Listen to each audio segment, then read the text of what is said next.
Hello दोस्तों, कैसे हैं आप। आज है 23 जून। 23 जून के जितने भी इम्पोर्टेंट करंट अफेयर्स बनेंगे उसे हम इस वीडियो में डिस्कस करेंगे।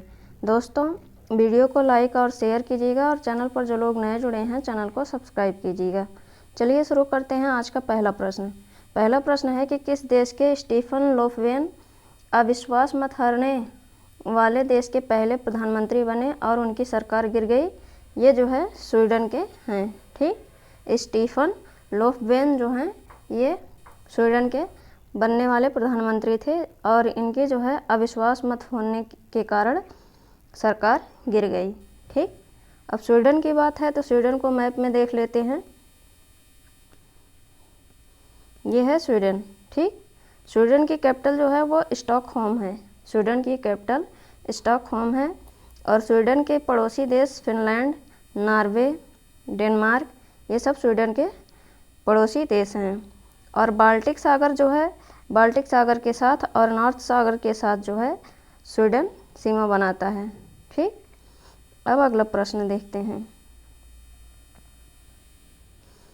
अगला प्रश्न है कि किस राज्य के मुख्यमंत्री ने आर्थिक सलाहकार परिषद का गठन करने का निर्णय लिया है। किस राज्य के मुख्यमंत्री ने आर्थिक सलाहकार परिषद का गठन करने का निर्णय लिया है। ये जो है तमिलनाडु राज्य सरकार ने। ठीक, तमिलनाडु राज्य सरकार ने मुख्यमंत्री ने आर्थिक सलाहकार परिषद का गठन करने का निर्णय लिया है। अब तमिलनाडु की राज्य सरकार ने ऐसा सोचा है तो उसके बारे में मतलब कि लोकेशन भी देख लेते हैं तमिलनाडु का कहाँ पर स्थित है। ये है तमिलनाडु। ठीक, ये केरल, कर्नाटक और आंध्र प्रदेश के साथ सीमा बनाता है तमिलनाडु। ठीक, और तमिलनाडु की बेसिक डिटेल भी देख लेते हैं। तमिलनाडु, इसकी कैपिटल चेन्नई है और तमिलनाडु की स्थापना 26 जनवरी 1950 को हुई थी। और तमिलनाडु की में जो है 38 ज़िले हैं। लोकसभा सीट 39 है, राज्यसभा सीट 18 है और विधानसभा सीट 234 है। और तमिलनाडु के जो सीएम हैं वो एम.के. स्टालिन हैं और गवर्नर जो हैं बनवारीलाल पुरोहित हैं। ठीक, और 3 राज्यों के साथ तमिलनाडु सीमा बनाता है, आंध्र प्रदेश, केरल, कर्नाटक। और तमिलनाडु के चीफ जस्टिस जो हैं संजीव बनर्जी हैं। ठीक, और हाई कोर्ट जो है वो चेन्नई में स्थित है। तमिलनाडु की हाई कोर्ट चेन्नई में स्थित है। और कौन कौन सी झीलें हैं तमिलनाडु में, तो पुलिकट झील, ये आंध्र प्रदेश और तमिलनाडु की सीमा पर स्थित है। पुलिकट झील आंध्र प्रदेश और तमिलनाडु की सीमा पर स्थित है। ये आपका जीएस का भी क्वेश्चन है। ठीक, अगर आपसे पूछा जाए कि पुलिकट झील कहाँ पर स्थित है तो ये आंध्र प्रदेश और तमिलनाडु की सीमा पर स्थित है। इसकी सीमा ज़्यादा तमिलनाडु में है और उसके बाद कम जो है आंध्र प्रदेश में है। ठीक, और कोलवाई झील, अम्बत्तूर झील, कोलाई कनाल झील और सिंगनल्लूर झील, इतनी झीलें जो हैं 5 झीलें तमिलनाडु में स्थित हैं। और कौन कौन से नेशनल पार्क हैं इसे भी देख लेते हैं। तो gulf of Mannar marine national park और Annamalai tiger reserve, Mudumalai national park, Mukurthi national park, Kalakkad wildlife sanctuary और गोंडी नेशनल पार्क, इतने जो है 6 नेशनल पार्क तमिलनाडु में स्थित हैं। ठीक, अब अगला क्वेश्चन देखते हैं। अगला क्वेश्चन है किसने जान है तो जहान है अभियान शुरू किया है। किसने जान है तो जहान है अभियान शुरू किया है। तो ये जो है मुख्तार अब्बास नकवी जो हैं इन्होंने अभियान शुरू किया है जान है तो जहान है। ठीक, जान है तो जहान है मुख्तार अब्बास नकवी का अभियान है। ठीक, अब अगला क्वेश्चन देखते हैं।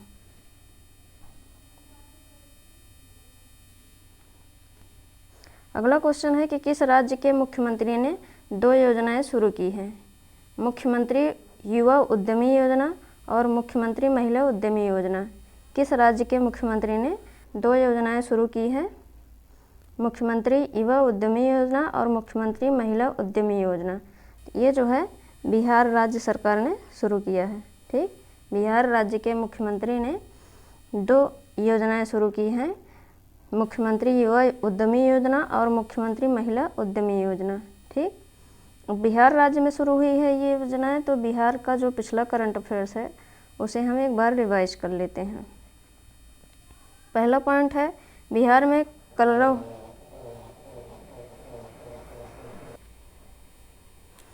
उत्सव का आयोजन किया गया है। अगला पॉइंट है, पूर्वोत्तर भारत का पहला ग्लास ब्रिज बिहार नालंदा में बना है। अगला पॉइंट है, नितिन गडकरी ने बिहार में कोइलवर पुल का उद्घाटन किया है। और अगला पॉइंट है, बिहार देश का पहला राज्य बनने के लिए तैयार है जिसमें 2 हरित ऊर्जा कुशल शहर हैं। और अगला पॉइंट है, त्रिपुरारी शरण बिहार के नए सचिव बने हैं। ठीक, और अब बिहार की लोकेशन देख लेते हैं मैप में।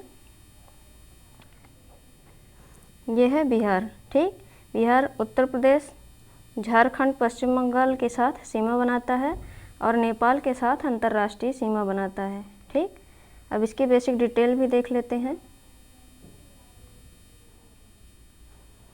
बिहार, इसकी राजधानी पटना है। बिहार की राजधानी पटना है और बिहार की स्थापना जो है, बिहार राज्य की स्थापना 22 मार्च 1912 को हुआ था और इसे पूर्ण राज्य का दर्जा जो है 26 जनवरी 1950 को दिया गया। बिहार में 38 ज़िले हैं। लोकसभा सीट 40 है, राज्यसभा सीट 16 है, विधानसभा सीट 243 है और विधान परिषद सीट 75 है। और बिहार के जो चीफ मिनिस्टर हैं नीतीश कुमार हैं, गवर्नर फागू चौहान हैं और बिहार के चीफ जस्टिस संजय करोल हैं। और बिहार की हाई कोर्ट पटना में स्थित है। बिहार 3 राज्यों के साथ सीमा बनाता है, उत्तर प्रदेश, झारखंड और पश्चिम बंगाल। 3 राज्य और 1 देश नेपाल के साथ सीमा बनाता है बिहार। ठीक, अब अगला क्वेश्चन देखते हैं। अगला क्वेश्चन है, किसको सार्वजनिक स्वास्थ्य सेवाओं के प्रति उनकी प्रतिबद्धता के लिए प्रतिष्ठित central European university open society पुरस्कार से सम्मानित किया गया है? किसको सार्वजनिक स्वास्थ्य सेवाओं के प्रति उनकी प्रतिबद्धता के लिए प्रतिष्ठित central European university open society पुरस्कार से सम्मानित किया गया है? ये जो है के शैलजा को। ठीक, के शैलजा को प्रतिष्ठित central European university open society पुरस्कार से सम्मानित किया गया है। ठीक, अब अगला क्वेश्चन देखते हैं। अगला क्वेश्चन है कि कनगराज को किस राज्य का पुलिस शिकायत प्राधिकरण का अध्यक्ष नियुक्त किया गया है? बी कनगराज को किस राज्य का राज्य पुलिस शिकायत प्राधिकरण का अध्यक्ष नियुक्त किया गया है?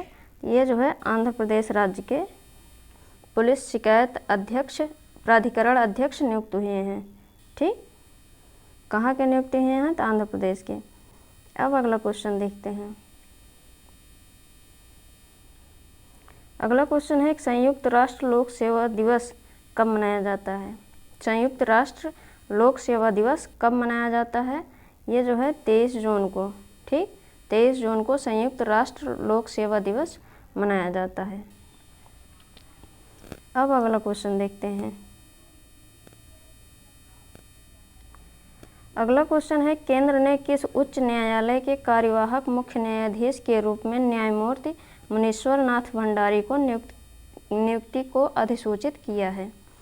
केंद्र ने किस उच्च न्यायालय के कार्यवाहक मुख्य न्यायाधीश के रूप में न्यायमूर्ति मुनीश्वर नाथ भंडारी को नियुक्ति को अधिसूचित किया है? ये जो है इलाहाबाद उच्च न्यायालय के। ठीक, इलाहाबाद उच्च न्यायालय के जो है कार्यवाहक मुख्य न्यायाधीश के रूप में न्यायमूर्ति मुनीश्वर नाथ भंडारी को नियुक्ति को अधिसूचित किया गया है। ठीक, अब अगला क्वेश्चन देखते हैं। अगला क्वेश्चन है कि किस राज्य या केंद्र शासित प्रदेश की रहने वाली माव्या सूदन राजौरी जिले भारतीय वायुसेना में पहली बार महिला फाइटर पायलट बन गई हैं? किस राज्य या केंद्र शासित प्रदेश की रहने वाली माव्या सूदन राजौरी जिले के भारतीय वायुसेना में पहली महिला फाइटर पायलट बन गई हैं। ये जो है जम्मू कश्मीर की थी। ठीक, ये जम्मू कश्मीर के राजौरी ज़िले की हैं माव्या सूदन। ठीक, जो भारतीय वायुसेना में पहली महिला फाइटर बन गई हैं। ठीक, अब अगला क्वेश्चन देखते हैं।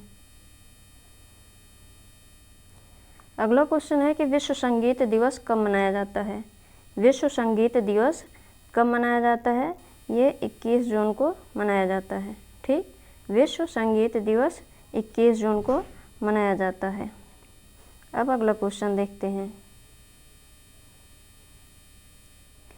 अगला क्वेश्चन है कि विश्व हाइड्रोग्राफी दिवस किस दिन मनाया जाता है। विश्व हाइड्रोग्राफी दिवस किस दिन मनाया जाता है? ये 21 जून को मनाया जाता है।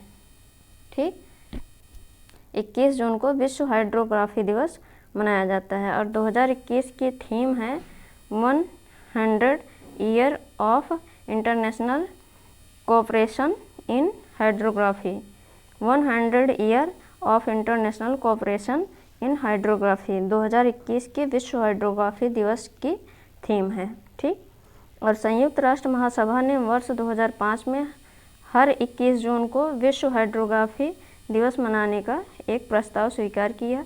इस दिन का आयोजन 2006 से अंतर्राष्ट्रीय हाइड्रोग्राफी संगठन द्वारा हाइड्रोग्राफिस के काम और हाइड्रोग्राफी के महत्व के बारे में प्रचारित करने के लिए मनाया जाता है। ठीक, और अंतर्राष्ट्रीय हाइड्रोग्राफी संगठन इसके महासचिव जो हैं वो माथियास जोनास हैं और मुख्यालय मोनाको में स्थित है। ठीक, अब अगला क्वेश्चन देखते हैं। अगला क्वेश्चन है कि विश्व मानवता दिवस कब मनाया जाता है। विश्व मानवता दिवस कब मनाया जाता है? ये 21 जून को। ठीक, 21 जून को कौन कौन से दिवस मनाए जाते हैं? एक तो विश्व योगा दिवस मनाया जाता है, विश्व संगीत दिवस मनाया जाता है और विश्व मानवतावादी दिवस मनाया जाता है, विश्व हाइड्रोग्राफी दिवस मनाया जाता है। ठीक, इसी वीडियो में हम आपको 4 डेज बताए हैं कि 21 जून को कौन कौन से डेज मनाए जाते हैं। ठीक, संगीत दिवस, हाइड्रोग्राफी दिवस, विश्व योगा दिवस और विश्व मानवतावादी दिवस। ठीक, 21 जून को मनाया जाता है। और इस दिन का आयोजन अंतर्राष्ट्रीय मानवतावादी और नैतिक संघ द्वारा 1980 से किया जा रहा है। और IHEU मानवतावादी, नास्तिक, तर्कवादी, नैतिक, संस्कृति, धर्मनिरपेक्षतावादी और अन्य स्वतंत्रता समूहों के लिए वैश्विक महासंघ है। ठीक, और अंतर्राष्ट्रीय मानवतावादी और नैतिक संघ इसके अध्यक्ष एंड्रूज कॉप्सन हैं और स्थापना 1952 में हुई थी और मुख्यालय यूनाइटेड किंगडम के लंदन में स्थित है। ठीक, यूके के लंदन में स्थित है। ठीक, अब अगला क्वेश्चन देखते हैं। अगला क्वेश्चन है the 7 since of being a mother किसकी पुस्तक है। The 7 since of being a mother किसकी पुस्तक है? ये ताहिरा कश्यप खुराना का। ठीक, ताहिरा कश्यप खुराना की पुस्तक का नाम है the 7 since of being a mother. ठीक, इसे आप याद रखिएगा। ये जितने सारे अवार्ड्स और बुक्स होते हैं ये इम्पोर्टेंट होते हैं एग्ज़ाम के लिए। ठीक, और पिछले साल फिल्म निर्माता ताहिरा कश्यप खुराना ने बीइंग ए वुमन के 12 कमांडमेंट्स जारी की थी, जिसे उन्होंने कोरोना वायरस प्रेरित लॉकडाउन के दौरान लिखना समाप्त कर दिया था। लेखक ने cracking the code, my journey in Bollywood and sold out जैसी किताबें भी लिखी हैं। ठीक, अब अगला क्वेश्चन देखते हैं। अगला क्वेश्चन है कि हाल ही में किस राज्य सरकार ने 1 वर्षीय पाठ्यक्रम योग विज्ञान को शुरू करने की घोषणा की है। किस राज्य सरकार ने 1 वर्षीय पाठ्यक्रम योग विज्ञान को शुरू करने की घोषणा की है? ये दिल्ली राज्य सरकार ने। ठीक, दिल्ली के जो सीएम हैं वो केजरीवाल हैं। इन्होंने दिल्ली में 1 वर्षीय पाठ्यक्रम योग विज्ञान को शुरू करने की घोषणा की है। और दिल्ली सरकार ने घर घर तक योग को पहुंचाने के लिए इस साल के बजट में 25 करोड़ की राशि का प्रावधान रखा है। और इसी के तहत अब एक साथ 21 सेंटर खोले जा रहे हैं, जिसमें अभी तक 450 छात्र छात्राएं खुद को रजिस्टर करवा चुके हैं। ठीक, अब अगला क्वेश्चन देखते हैं।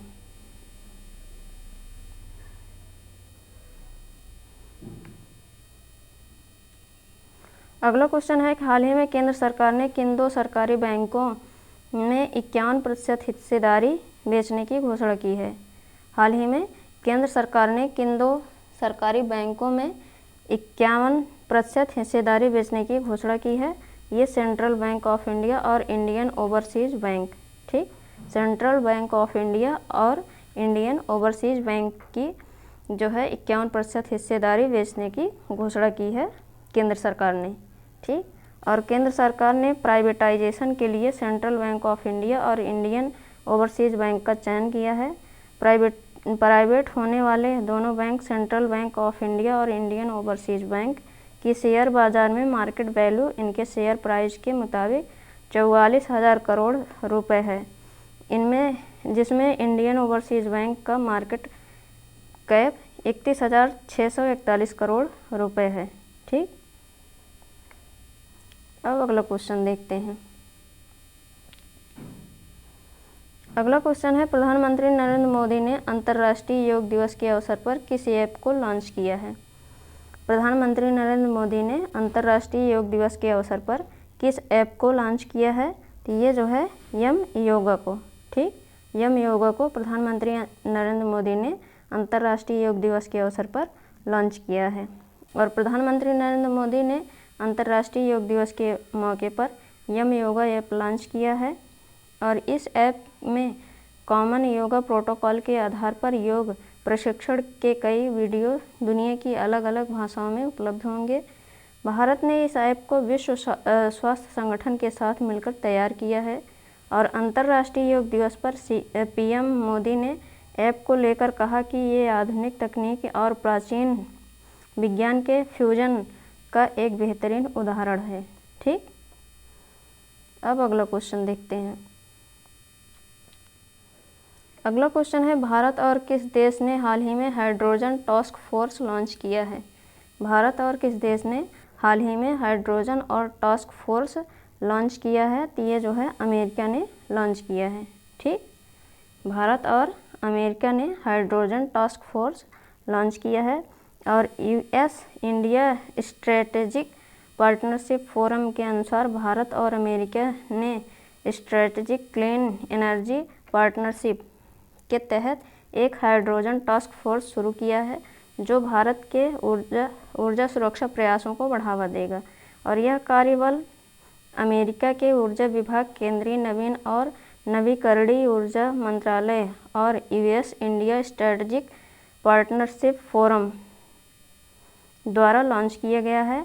और यह कार्य बल डिकार्बोनाइजिंग उच्च प्रदूषणकारी औद्योगिक क्षेत्रों और एक हरित और स्वच्छ ग्रह को प्राप्त करने के लक्ष्यों तक पहुंचने में मदद करेगा। ठीक, अब अगला क्वेश्चन देखते हैं। अगला क्वेश्चन है कि हाल ही में किसे WWF India world wide fund for nature India का फॉरेस्ट फ्रंटलाइन हीरोज एम्बेसडर चुना गया है। हाल ही में किसे WWF इंडिया का फॉरेस्ट फ्रंटलाइन हीरोज एम्बेसडर चुना गया है। ये जो है उपासना कामेनिन को जो है WWF India forest frontline heroes चुना गया है। ठीक, और WWF इंडिया ने अस्पतालों और वन्यजीव संरक्षण क्षेत्र में फ्रंटलाइन कार्यकर्ताओं के प्रयासों की सराहना करने के उद्देश्य से अपोलो हॉस्पिटल्स की निदेशक उपासना कामेनिन को फॉरेस्ट फ्रंटलाइन हीरोज के एम्बेसडर के रूप में शामिल किया है। उनका फोकस देश भर के कई राज्यों पर होगा जो अधिकांश इको क्षेत्रों को कवर करते हैं। ठीक। और WWF इंडिया का मुख्यालय नई दिल्ली में है और स्थापना 1969 में हुई थी। ठीक। अब अगला क्वेश्चन देखते हैं। अगला क्वेश्चन है, हाल ही में एयरटेल ने भारत में 5G नेटवर्क समाधान के लिए किसके साथ साझेदारी की है? हाल ही में एयरटेल ने भारत में 5G नेटवर्क समाधान के लिए किसके साथ साझेदारी की है? ये जो है इन्फोसिस के साथ। ठीक। एयरटेल ने 5G नेटवर्क समाधान के लिए भारत में इन्फोसिस के साथ साझेदारी की है। और भारतीय एयरटेल और टाटा समूह ने भारत में 5G नेटवर्क समाधान लागू करने के लिए एक रणनीति साझेदारी की घोषणा की, जो जनवरी 2022 से वाणिज्यिक विकास के लिए उपलब्ध होगा। और टाटा समूह ने एक ORAN open radio access network आधारित रेडियो और गैर stand alone architecture NSA/SA core और पूरी तरह से स्वदेशी टेलीकॉम स्टैक को एकीकृत किया है, जो समूह और उसके भागीदारों की क्षमताओं का लाभ उठाने में सक्षम बनाएगा। ठीक। अब अगला क्वेश्चन देखते हैं। अगला क्वेश्चन है कि ओलंपिक खेलों में प्रतिस्पर्धा करने वाले पहले ट्रांसजेंडर एथलीट कौन बने हैं? ओलंपिक खेलों में प्रतिस्पर्धा करने वाले पहले ट्रांसजेंडर एथलीट कौन होंगे? ये लॉरेल हर्बर्ड। ठीक। लॉरेल हर्बर्ड जो है ओलंपिक खेलों में प्रतिस्पर्धा करने वाले पहले ट्रांसजेंडर एथलीट होंगे। और ओलंपिक खेलों में प्रतिस्पर्धा करने वाले पहले एथलीट ट्रांसजेंडर एथलीट के रूप में पुष्टि होने के बाद न्यूजीलैंड वेटलिफ्टर लॉरेल हर्बर्ड इतिहास और सुर्खियों बटोरने के साथ साथ विवाद बनाने के लिए तैयार हैं। ठीक। और 43 वर्षीय लॉरेल, जो ओलंपिक में चौथी बार सबसे उम्रदराज भारोत्तोलक होंगी, को टोक्यो में महिलाओं के सुपर हैवीवेट 87 किलोग्राम प्लस वर्ग में एक मजबूत पदक दावेदार माना जा रहा है। ठीक। अब अगला क्वेश्चन देखते हैं। अगला क्वेश्चन है, हाल ही में किसे अंतर्राष्ट्रीय मुक्केबाजी संघ की कोच समिति का सदस्य नियुक्त किया गया है? हाल ही में किसे अंतर्राष्ट्रीय मुक्केबाजी संघ की कोच समिति का सदस्य नियुक्त किया गया है? ये डॉक्टर तड़ांग मीनू को। ठीक। डॉक्टर तड़ांग मीनू को अंतर्राष्ट्रीय मुक्केबाजी संघ की कोच समिति का सदस्य नियुक्त किया गया है। और अरुणाचल प्रदेश की महिला डॉक्टर तड़ांग मीनू राज्य की पहली और देश की दूसरी भारतीय महिला हैं जिन्होंने अंतर्राष्ट्रीय मुक्केबाजी संघ की कोच समिति का सदस्य नियुक्त किया गया है। और उन्हें मुक्केबाजी के क्षेत्र में उनके समृद्ध ज्ञान और अनुभव के लिए AIBA द्वारा नियुक्त किया गया है। और डॉक्टर तड़ांग वर्तमान में राजीव गांधी विश्वविद्यालय में शारीरिक शिक्षा विभाग की अध्यक्ष हैं और 2 साल के लिए भारतीय महिला आयोग के बॉक्सिंग फेडरेशन के अध्यक्ष हैं। ठीक। दोस्तों, ये थे हमारे आज के इम्पोर्टेंट करंट अफेयर्स। ठीक। वीडियो को लाइक और शेयर कीजिएगा, चैनल को सब्सक्राइब कीजिएगा। अब हम कल के प्रश्न देख लेते हैं।